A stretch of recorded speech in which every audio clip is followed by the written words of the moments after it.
आपण बोलताना सहज बोलून जातो. पुढच्या जन्मी तरी किंवा पुढचा जन्म मिळाला तर. बऱ्याचदा जी गोष्ट आपल्याला खूप मनापासून हवी आहे, आपण तिची वाट बघत असतो, पण ती काही लवकर होताना दिसत नाहीये. पण तरी आपल्याला आशा असते किंवा इच्छा असते ती गोष्ट व्हावी आज ना उद्या किंवा निदान पुढच्या जन्मी तरी.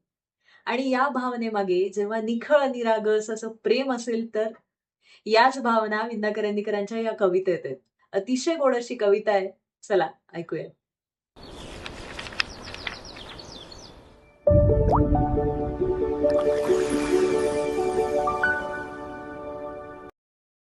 हॅलो, नमस्कार. मी मेघा. एखादी व्यक्ती आपल्याला खूप मनापासून आवडत असते. त्या व्यक्तीला भेटून आपल्या मनातल्या भावना मोकळ्या करायच्या असतात. मनातलं सगळं सांगायचं असतं. पण ती व्यक्ती भेटली, की सगळंच राहून जातं. काही सुचतच नाही आणि मग पुन्हा पुढच्या भेटीची वाट बघणं. पुन्हा तेच. असं सारखं होत असतं. आणि मग आपल्या लक्षात येतं, की आता काही ही गोष्ट होताना दिसत नाहीये.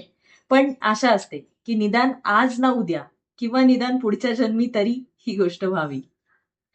विंदा करंदीकरांच्या या कवितेचं नाव आहे लागेल जन्मावे पुन्हा, जी त्यांच्या ध्रुपद या काव्यसंग्रहातली आहे.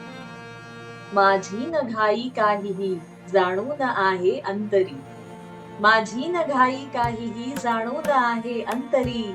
लागेल जन्मावे पुन्हा नेण्या तुला माझ्या घरी.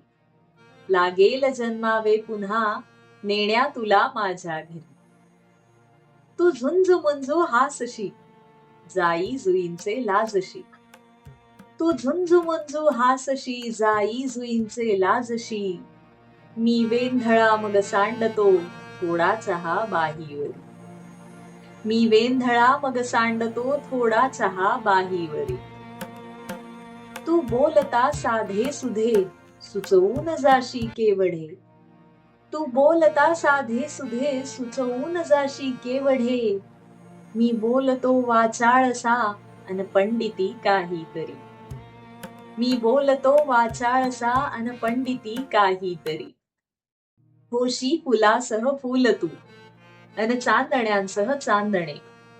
होशी फुलासह फुल तू अन चांदण्यांसह चांदणे.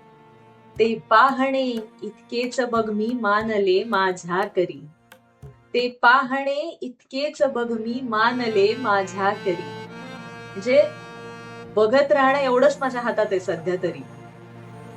म्हणतेस तू मज आवडे रांगडा सीधेपणा. म्हणतेस तू मज आवडे रांगडा सीधेपणा. विश्वास मी ठेवू कसा या हुन्नरी शब्दांवरी. तू म्हणतेस की मला रांगडे सीधे लोक आवडतात. मी तुझ्या समोर आहे, मी दिसत नाहीये का तुला? मी कसा विश्वास ठेवू तुझ्या या बोलण्यावर?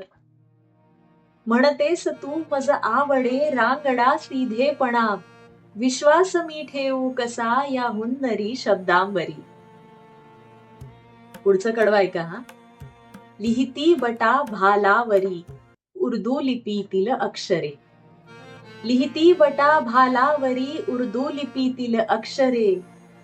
हा जन्म माझा संपला ती वाचताना शायरी.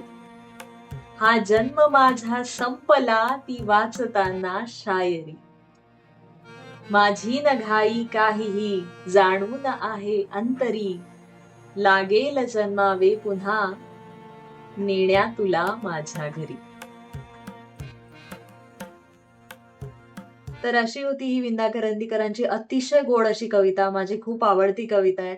तुम्हाला कशी वाटली नक्की कळवा. आणि या कवितेचं एक गाणं सुद्धा झालंय. YouTubeवर ते आहे. अतिशय गोड छान गाणं झालंय. जमलं तर ते पण बघा. आणि अशाच कविता स्टोरीसाठी परत भेटूच.